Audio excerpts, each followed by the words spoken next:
Hello, everyone. Good morning. My name is Thijs van Hout. I'm a researcher at SIDN. SIDN is the .NL registry. So I'm a researcher there, and recently I've been doing research into Anycast, and specifically Anycast site selection. And we try to come up with a measurement-based way to solve this site selection problem as an optimization problem. And we call it Autocast for automating Anycast. I had this slide to introduce Anycast routing, but Kate already did a great job earlier, so I guess I can skip this. So let's dive right in. We at SIDN, we use an infrastructure provider like Equinix, where we can rent VMs or bare metal machines to host our Anycast authoritative DNS on and announce our own IP prefix to the world. And the blessing and curse with providers like these is that they usually offer dozens, if not over 100 points of presence across the world. And of course, Equinix is not the only provider. There's i3D, which also offers dozens of points of presence, and the same for Vultr, and of course, NetActuate. So you can really do Anycast anywhere. So that leads us to the question, which Anycast locations do we choose to host our authoritative DNS on? If we want to minimize client latency while ensuring the resilience that we expect from an Anycast deployment, and where possible, save on cost. So there are a couple strategies that we can use. The first is we can use the best practices from literature, for example, hosting 1 or 2 locations on each continent to ensure global coverage. We can constantly tweak our deployment to see which combination of Anycast sites works better than previously. A very naive strategy is to just use all the locations, but that's way too expensive, and we don't see any improvement in latency after maybe 15 sites. So maybe we can do it based on measurements. So how about we deploy a whole lot of Anycast deployments, measure which one is best, and then just select that one. But then we quickly run into the fun explosive nature of combinatorics. For example, selecting just 10 sites from 40 possible locations already results in over 800 million combinations that we can make. So there's no way that we can measure the performance of all selections of Anycast sites. So we need to think of something else. And that's where we introduce Autocast. So it's a measurement-based Anycast site selection method to minimize client latency. And we do it based on a single unicast latency measurement. So for this, we set up a few requirements. The first is that we want fast results. So we don't want to wait 2 weeks testing out very many different Anycast deployments and selecting the one that's best. We want to get a suggestion of which sites to use in maybe an hour or 2 hours. We want it to be an accurate predictor, of course. So if Autocast says you should do this Anycast deployment, then that selection of sites should indeed result in low latency for our clients.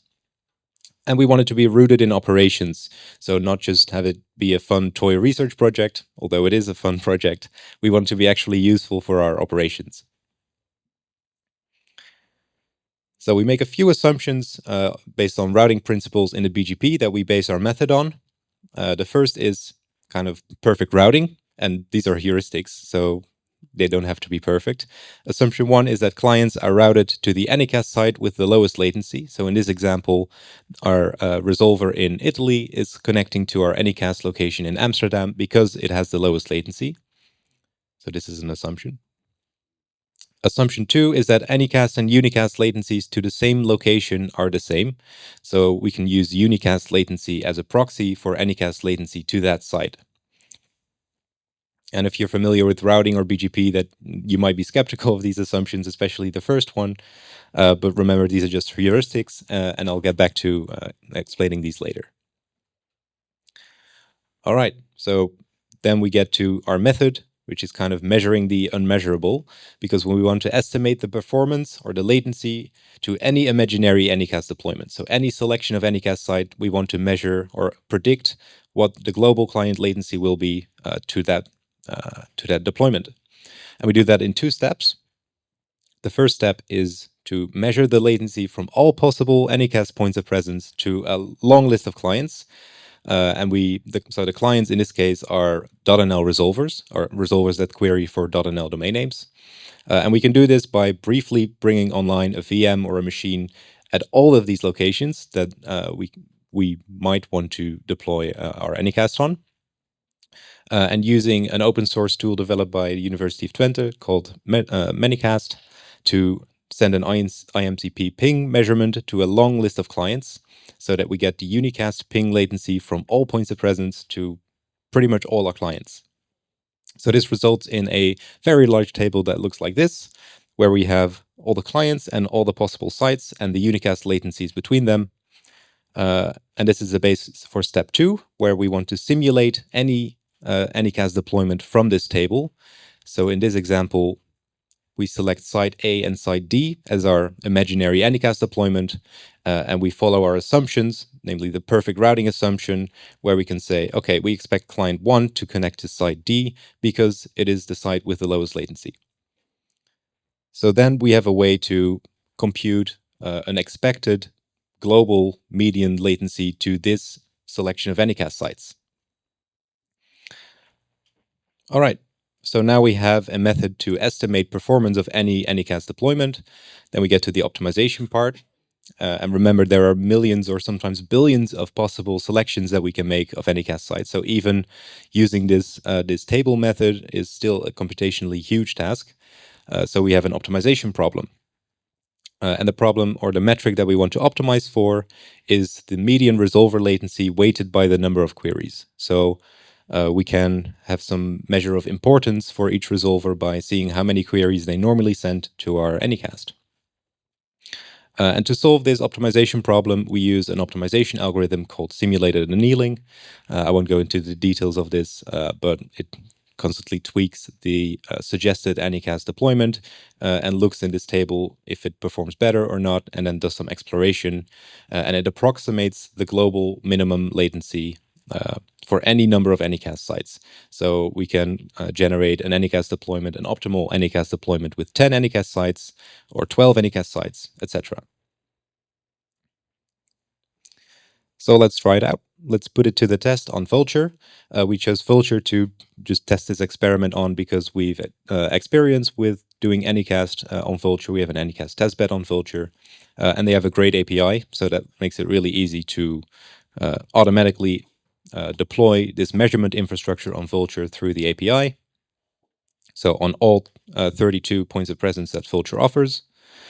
The client hit list that we want to test our latency against consists of .nl querying resolvers, and as a selection, we used .nl querying resolvers that had at least sent 100 queries on the day before, which results in about 300,000 resolver IP addresses. And then we start this unicast ping measurement from all points of presence to all clients, and we get about a 73% response rate, which is okay. So you can now see how large this table of latencies gets. Then it's time for the optimization part. We want to generate Anycast deployments for 3 sites, for 5 sites, etc., all the way up until 17 sites. Beyond 17, we haven't really noticed any big improvements in latency, so that's where we chose to stop. So we run this optimization algorithm for each of these numbers of sites, which results in 8 Anycast deployments. And we also generate 5 random configurations for all of these numbers of sites, which is another additional 40 deployments that we can compare our results against later. So then it's time to actually deploy these Anycast deployments. Very similarly to the first initial latency measurement that we did with the unicast address, we now bring online these sites from these deployments with an Anycast address and start this ping latency measurement with the Anycast address. So that reveals the true latency of our clients to this deployment and also the catchment of each of these Anycast sites. So these are the results for the optimized deployments. So what the Autocast suggestions were. Here on the x-axis is the number of sites, so 3 sites, 5 sites, 7 sites, etc. The y-axis is the median latency to this deployment from our clients. The hollow points are what we predict based on this unicast measurement with all of the sites. And the filled-in points are what we actually observe when we deploy this Anycast deployment with Anycast and then test the latency again. The blue points are the median resolver latencies. So basically the median of all the resolvers that we test our latency against. The orange points are the median query latency. So if we weigh the resolver latencies by the number of queries that they send. And what we're really interested in this graph is the difference between the predicted and the observed latency. So if our method can actually make a good prediction. And we see that that difference for the median resolver latency is 1.75.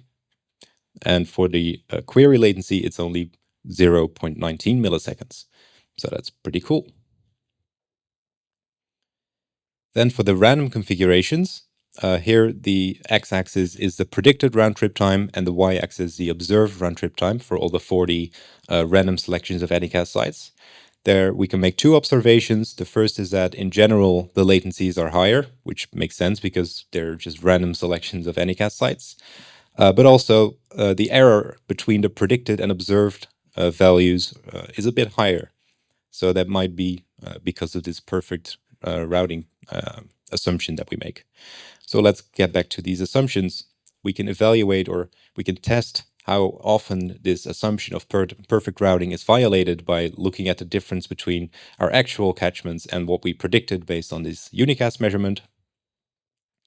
And then we see that for the optimal deployments, about 26% of clients and 11% of queries do not go to their fastest Anycast site. And for the random deployments, 40 and 34% respectively. So we see that this perfect routing assumption holds better for optimal deployments than for random deployments. Then assumption 2 seems to hold well everywhere, with a difference between the unicast and anycast latency to the same site of just 0.06 milliseconds, and an effect size, which is a cohen's d, if that says you anything, of 0.02. So we can use unicast latency as a proxy for anycast latency to that site. In conclusion, it seems to work quite well. At least this assumption 1, so perfect routing assumption, seems to hold up well enough for us to predict the performance based on this single unicast measurement, at least for the optimized results, which is what we really care about. We get fast results and accurate predictions, so those were some of our requirements. And we want to test it out in production, and we've already played around with it a little bit in production. So that was it for me. Are there any questions?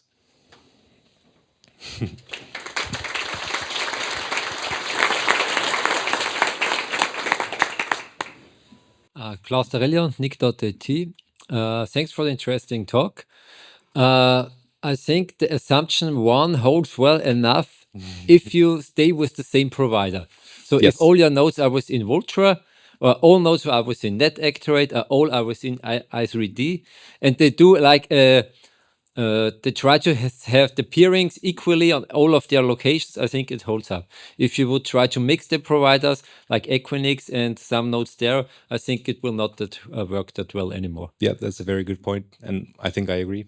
And for your one question for your measurements, have you done any BGP tuning also, like BGP communities, or was it just like plain without any It's plain optimization? Anycast. This was meant to be like a clean slate Anycast deployment without any tuning or anything. So this is just a start of an Anycast. And I saw like the optimum was already reached with 9 or 11 nodes. So Yeah, I would like to know which nodes are it. I'll put it in the Mattermost. Yes. Yeah, so from these results, we can see that after a certain point, it's not really worth adding that many more Anycast sites. Yeah. And one comment you said like it was like 75% of response rate from Yes. the ICMP The ping. pings, yes. It would be interesting, like the missing 25%. If it's like if it would be Quad 9 or Cloudflare, which makes immense amount of query, then it would be bad. If it's like some provider in Indonesia, maybe it's not that bad. Yep, good point. Yeah.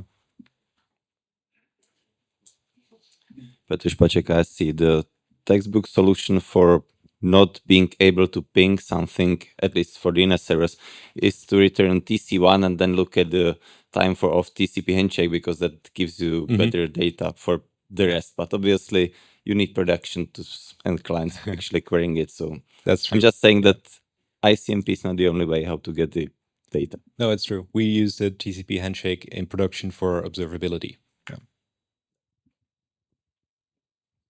Okay. Any more questions, comments, online questions? So Thank you. one more. I think that we have one more question. One more.